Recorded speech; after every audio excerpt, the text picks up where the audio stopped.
નમસ્કાર, news at 3 માં હું છું આપની સાથે દાનવી માલી। સમાચારમાં સૌપ્રથમ વાત કરીશું કોરોનાના નવા વેરિયન્ટના એલર્ટની।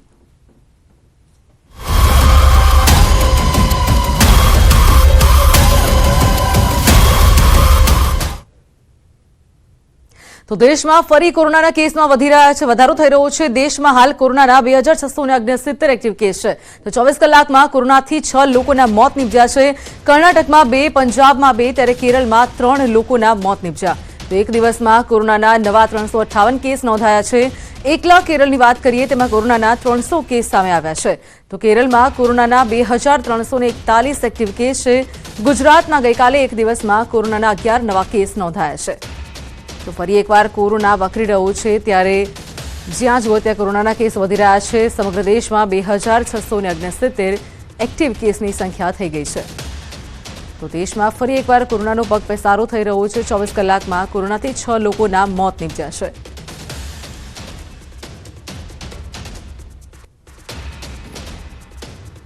તો આ તરફ રાજ્યમાં કોરોનાની દહેશત, ત્યારે અમદાવાદમાં આરોગ્ય વિભાગ એલર્ટ થયું છે। તમામ પીએચસી સેન્ટર પર તકેદારી રાખવાના સૂચન છે। તો કેરળથી પરત ફરેલા તમામ પરિવારના 2 સભ્યો કોરોનાગ્રસ્ત થયા છે। મહેસાણાના દેદિયાસણ ગામે નોંધાયા છે 2 કેસ। તો અમદાવાદમાં આરોગ્ય વિભાગ જે છે એલર્ટ થયું છે, હરકતમાં આવ્યું છે। આરોગ્ય વિભાગ વધતા કોરોનાના કેસને લઈને તકેદારી જે છે તમામ રાખવામાં આવી રહી છે। તો પીએચસી સેન્ટર જે છે તેની પર પણ તમામ પ્રકારની વ્યવસ્થાઓ ઊભી કરાઈ છે।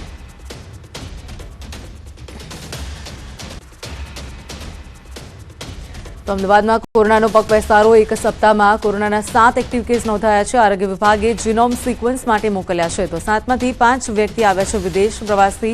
આ તમામ દર્દીઓ હાલ હોમ આઇસોલેશનમાં છે। તો એસવીપી હોસ્પિટલમાં વિશેષ વોર્ડ તૈયાર કરાયો છે। જનરલ અને આઈસીયુ મળીને કુલ 80 બેડ પણ તૈયાર કરાયા છે।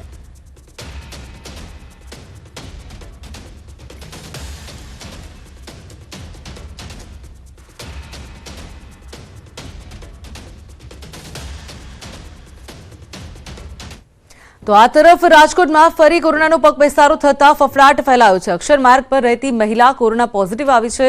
કોરોનાગ્રસ્ત મહિલાની કોઈ ટ્રાવેલ હિસ્ટ્રી નથી। તો તાવ અને શરદીના કારણે કઢાવ્યો હતો રિપોર્ટ। સામાન્ય લક્ષણને લીધે મહિલા હોમ આઇસોલેટ કરાયા છે। ત્યારે 2 માસ બાદ રાજકોટમાં નોંધાયો છે કોરોનાનો કેસ। તો 22 ઓક્ટોબરે બાદથી રાજકોટમાં કોરોનાનો કોઈ કેસ નહોતો, પરંતુ હવે આ કેસ સામે આવ્યો છે।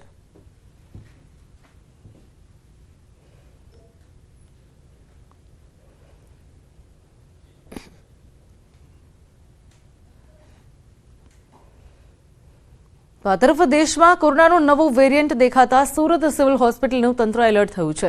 હોસ્પિટલ તરફથી ગાઈડલાઈન જાહેર કરવામાં આવી છે। સાથે જ ઓક્સિજન ટેન્ક અને પીએસએ પ્લાન્ટ અંગે મોક ડ્રીલ પણ યોજાઈ। કોરોનાની સ્થિતિને જોતા સુરત સિવિલ હોસ્પિટલમાં પૂરતી તૈયારીઓ સજ્જ કરાઈ છે। એન્ટીવાયરલ દવાઓના પૂરતા સ્ટોકની પણ સમીક્ષા કરવામાં આવી છે। સાથે જ કેસ વધવાની સંભાવનાના પગલે બેડ સહિત સ્ટેમ સેલ બિલ્ડિંગમાં નવા વોર્ડ પણ શરૂ કરવાની તૈયારી સિવિલ હોસ્પિટલ તરફથી દર્શાવવામાં આવી છે।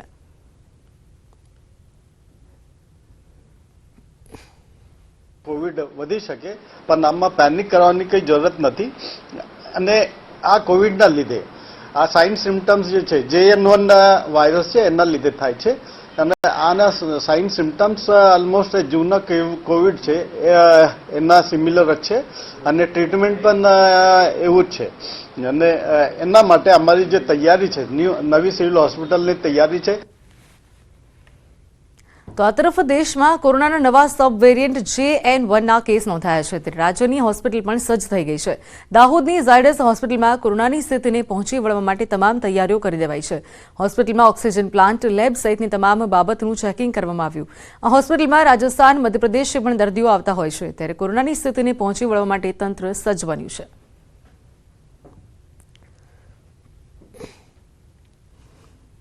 इसकी पूरी हम लोगों ने व्यवस्था करके रखी है अपने हॉस्पिटल में टैकल करने के लिए।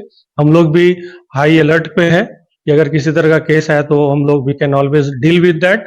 हमारा मेडिकल कॉलेज में RT-PCR लैब है, वो फुली स्टैब्लिश्ड है। सब तरह के रिएजेंट और ये सब चीज अवेलेबल है। अगर उनके ऐसा स्वैब लेकर के करना रहा तो वो टेस्ट भी करेंगे। कोविड-19 ના નવા સબ વેરિયન્ટે ગુજરાતમાં રી એન્ટ્રી કરી છે। ત્યારે ન્યૂઝ 18 ની ટીમ આજે ઝાયડસ મેડિકલ કોલેજ ખાતે રિયાલિટી ચેક કરવા માટે આવી પહોંચી છે।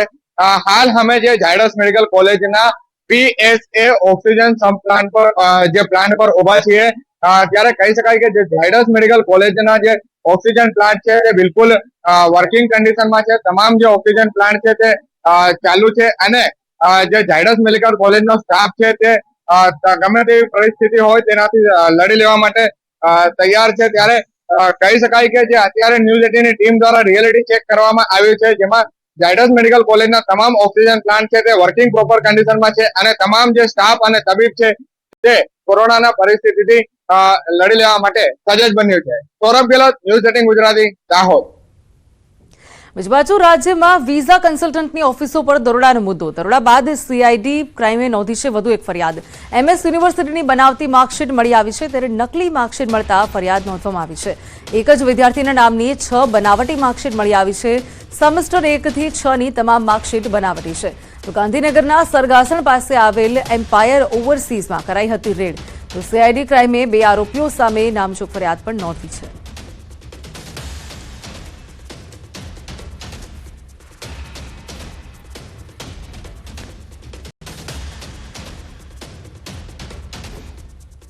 તો આ તરફ મધ્યપ્રદેશના જાંબુઆના આરોપીને 23 વર્ષ બાદ ઝડપી લેવામાં આવ્યો છે. આ આરોપી તેની ટોળકી સાથે છેલ્લા 30 વર્ષથી ગુજરાતમાં આતંક મચાવતો હતો. લૂંટફાટ અને ઘરફોડ જેવો ગંભીર ગુનામાં 25 થી 30 લોકોની ટોળકીને આરોપી 23 વર્ષે પોલીસ પકડમાં આવ્યો છે.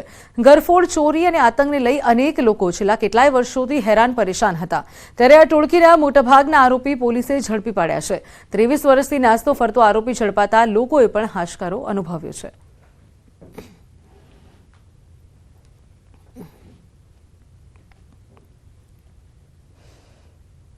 બીજી બાજુ માનવતાને શર્મસાર કરતી વધુ એક ઘટના સામે આવી છે. દાહોદમાં મળ્યો છે નવજાત શિશુનો મૃતદેહ. બિરસા મુંડા ચોક નજીકથી આ મૃતદેહ મળી આવ્યો છે. થેલીમાં લપેટીને મૃતદેહને ફેંકાયો હતો.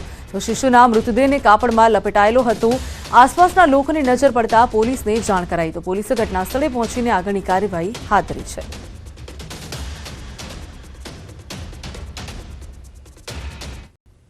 બીજી બાજુ પાટણની હેમચંદ્રાચાર્ય ઉત્તર ગુજરાત યુનિવર્સિટીમાં 32 વર્ષ જૂના કેસનો ચુકાદો આવ્યો છે. સિદ્ધપુરના યુસુફ નૂર મોહમ્મદ નાંદોલિયાની વિવાદિત પ્રોપર્ટી અંગે કોર્ટે અરજદારની તરફેણમાં ચુકાદો આપ્યો. કોર્ટે HNGUના રજિસ્ટ્રારને અરજદારને બાકી નીકળતા રૂપિયા આપવા હુકમ કર્યો છે. સાથે યુનિવર્સિટીએ અરજદારના બાકી નીકળતા 11 કરોડની ચૂકવણી નથી કરી, ત્યારે તે સ્થળની જંગમ મિલકત જપ્ત કરવાનો કોર્ટે આદેશ આપ્યો છે. જેને લઈને અરજદારના વારસદારો વકીલ સાથે મિલકતનો કબજો મેળવવા યુનિવર્સિટી પહોંચ્યા હતા.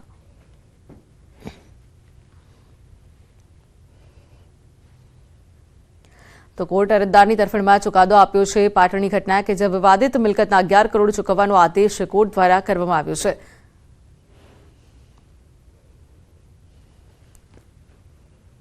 તો મહત્વપૂર્ણ સમાચાર, જામનગરની જીજી હોસ્પિટલમાં આગ લાગી છે. આઈસીયુ વોર્ડમાં આગ લાગવાની ઘટના સામે આવી છે. આગની ઘટનામાં એક દર્દી દાઝ્યો છે. તો હાથ તેમજ માથાના ભાગે દર્દી દાઝ્યો છે. વોર્ડમાં 15 દર્દીઓ લઈ રહ્યા હતા સારવાર. તો મહત્વપૂર્ણ સમાચાર સામે આવી રહ્યા છે. હોસ્પિટલમાં આગની ઘટના સામે આવી છે. જામનગરની જીજી હોસ્પિટલમાં આગ લાગી છે. તો આગ લાગતાની સાથે એક વ્યક્તિ દાઝ્યો છે. એક દર્દી જે છે દાઝ્યો છે. હાથ અને માથાના ભાગે દાઝ્યો છે. અંગે વધુ વાત કરવા ફોનલાઈન પર કિંજલ જોડાયા છે. કિંજલ, જીજી હોસ્પિટલની અંદર આગ લાગી છે, દર્દી જે છે દાઝ્યો છે, વિગત શું સામે આવી રહી છે?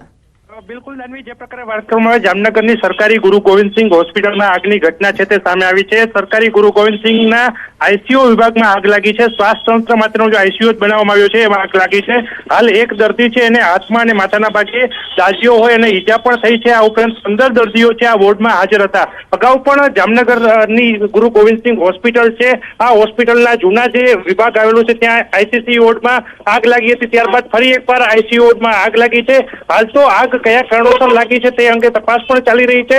હોસ્પિટલ સુપ્રિન્ટેન્ડન્ટ અને અન્ય અધિકારીઓ છે તે પણ દોડી ગયા છે અને જે પ્રકારે એસી છે એસીમાંથી ધુવાણાઓ બહાર નીકળતા હતા અને સમગ્ર મામલો છે તે સામે આવ્યો છે ને અત્યારે તપાસ છે તે ચલાવાઈ રહી છે અને આગ પર કાબુ મેળવાઈ રહ્યો છે. દાનવી, ચોક્કસ કિંજલ, આગ લાગવા પાછળનું કારણ હજુ અકબંધ છે, પરંતુ શું હોસ્પિટલની અંદર તમામ પ્રકારની સુવિધા સજ્જ હતી આગને કાબુ મેળવવાની કે નહીં? બિલકુલ, જે પ્રકારે વાત કરવામાં આવે દાનવી, જે હોસ્પિટલનું નવું બિલ્ડિંગ છે કોવિડ હોસ્પિટલ પણ ત્યાં છે, 700 બેડ કોવિડ હોસ્પિટલ છે તેમાં જ આ પ્રકારનું સરસ મજાનું જે અલાયદા બિલ્ડિંગ બનાવવામાં આવ્યું છે તેમાં તમામ પ્રકારની ફાયર સેફ્ટીની સુવિધાઓ પણ ઉપલબ્ધ હતી, જેને લઈને આગ છે તે મોટી માત્રામાં નથી થઈ, પરંતુ જે પ્રકારે આગજનીની ઘટના છે તેને લઈને હાલ એક વ્યક્તિ દાઝ્યો છે, પરંતુ ચોક્કસ કહી શકાય કે અન્ય જે હોસ્પિટલોમાં જે પ્રકારે આગજનીની ઘટના સામે આવી હતી ત્યારે જામનગરની સરકારી ગુરુ ગોવિંદસિંઘ હોસ્પિટલ ફરી એકવાર આગના બનાવને લઈને જે પ્રકારની ઘટના છે તે સામે આવી છે. ચોક્કસ કિંજલ જોડાઈ સમગ્ર માહિતી આપવા બદલ આપનો આભાર. તો આ તરફ રાજ્યમાં વિઝા કન્સલ્ટન્ટની ઓફિસ પર દરોડાનો મુદ્દો, દરોડા બાદ સીઆઈડી ક્રાઇમે નોંધી છે વધુ એક ફરિયાદ. એમ્પાયર ઓવરસીઝ તેમજ અમદાવાદના હાઈટેક એ 3 એજન્ટ વિરુદ્ધ ગુનો દાખલ કરવામાં આવ્યો છે. હાઈટેકના કિશન પટેલ અને પ્રેમ પરમાર એ બંને એક્યુઝ છે, હાલમાં અબસ્કોન્ડિંગ છે. એમ્પાયર ઓવરસીઝના અંકિત પટેલ અને વિશાલ રામનાથ શાહ પૈકી વિશાલને અટક કરવામાં આવેલ છે. અંકિત અબસ્કોન્ડિંગ છે. એ જ રીતે અમદાવાદના હાઈટેકના જીગર શુક્લાને અરેસ્ટ કરવામાં આવેલ છે, જેમાં ફેક ડોક્યુમેન્ટ્સ બનાવનાર નીરવ મહેતા અબસ્કોન્ડિંગ છે. હજુ અન્ય એજન્ટોના કચેરીમાંથી જે કાગળો અને અન્ય મટીરિયલ્સ સીઝ કરવામાં આવેલ એ પણ પરીક્ષણ ચાલુ છે. જેમ જેમ ફેક ડોક્યુમેન્ટ્સ ઊભા કરેલાનો પુરાવા મળે અન્ય ગુના પણ અન્ય એફઆઈઆર પણ નોંધવામાં આવશે ટૂંક સમયમાં. Thank you. હાલમાં ફેક ડોક્યુમેન્ટ્સમાં 10th 12th માર્કશીટ, એમએસ યુનિવર્સિટીના માર્કશીટ અને degree certificates, Pandit Ramashankar university Chhattisgarh, Ravishankar university Chhattisgarh અને જીટીયુ ગુજરાતના ફેક ડોક્યુમેન્ટ્સ તેમજ વિવિધ સ્થળોમાં નોટરી, કુછ રિયાલિટી ડેવલપર્સના એક્સપિરિયન્સ સર્ટિફિકેટ, એ તમામ ફેક ડોક્યુમેન્ટ્સ હાલ સુધી મળેલ છે.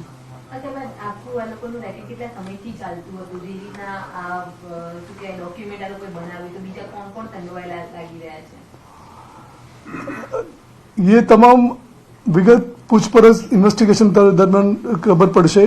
હાલમાં તો જે માણસોને અટક કરેલ છે એ તમામ એના સર્વન્ટ છે, એક્સેપ્ટ જીગર શુક્લા હાઈટેક. બાકી તમામ મેનેજર અથવા સર્વન્ટ છે. મૂળ માલિકો હજુ સુધી પકડવામાં આવેલ નથી. દે આર અબસ્કોન્ડિંગ અને ટૂંક સમયમાં પકડવામાં આવે ત્યારે એ વિગત મળશે. જે લોકોની માર્કશીટ મળી આવી છે એ લોકોનું સ્ટેટસ ક્યાં છે અત્યારે? બહાર વિદેશ જતા રહ્યા છે, અહીંયા છે કે શું? તપાસ શું થઈ? અમુક લોકો વિદેશ જતા રહે છે, એવા પણ અમારી પાસે પુરાવા છે.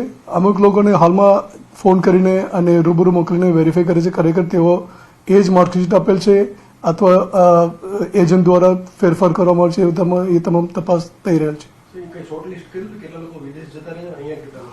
એ ડિટેલ્સ હાલમાં ઉપલબ્ધ નથી. કમ્પ્યુટરમાં જે વિગત છે, ઘણા લોકો શું કરે છે, એક બાર ફેક ડોક્યુમેન્ટ્સ ઊભા કરીને વિઝા મોકલ્યા બાદ ડિલીટ કરે છે. તો we will be in touch with concerned embassies, consular office, Bharat સરકાર દ્વારા એ તમામનો સંપર્કને છેલ્લા 2-3 સાલમાં કોને કોને મોકલેલ છે એ વિગત મેળવ્યા બાદ પછી આ દિશામાં તપાસ કરવામાં આવશે.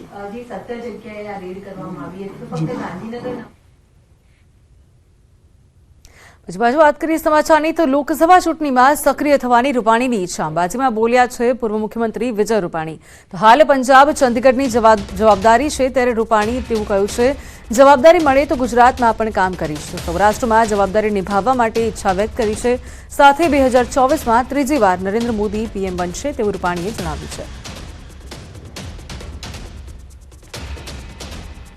24ની ચૂંટણીમાં તો મારી જવાબદારી પંજાબ ચંદીગઢની છે જ અને ગુજરાતમાં પણ જે કામગીરી સોંપવામાં આવે છે એ કરવાનો છું. એટલે 24ની ચૂંટણીમાં તો વિશેષ જવાબદારી પંજાબ, ચંદીગઢ અને ગુજરાતમાં, સૌરાષ્ટ્રમાં જે કંઈ જવાબદારી મારા ભાગે હશે એ કામ કરીશ. તો આ તરફ ધારાસભ્ય ચિરાગ પટેલના રાજીનામા પર વિપક્ષ નેતા અમિત ચાવડાએ નિવેદન આપ્યું છે. ચિરાગ પટેલે વ્યક્તિગત આર્થિક લાભ માટે કોંગ્રેસમાંથી રાજીનામું આપ્યું તેવો હોવાનો દાવો કર્યો છે. સાથે જનતાનો વિશ્વાસઘાત કર્યો હોવાનો પણ આક્ષેપ કર્યો. તો લોકો આગામી લોકસભામાં ચૂંટણીમાં પરિવર્તન આપવાનો પણ વિશ્વાસ તેમણે વ્યક્ત કર્યો છે. અમિત ચાવડાએ કહ્યું કે વર્ષ 2024માં જનતા પરિવર્તન માટે મતદાન કરશે.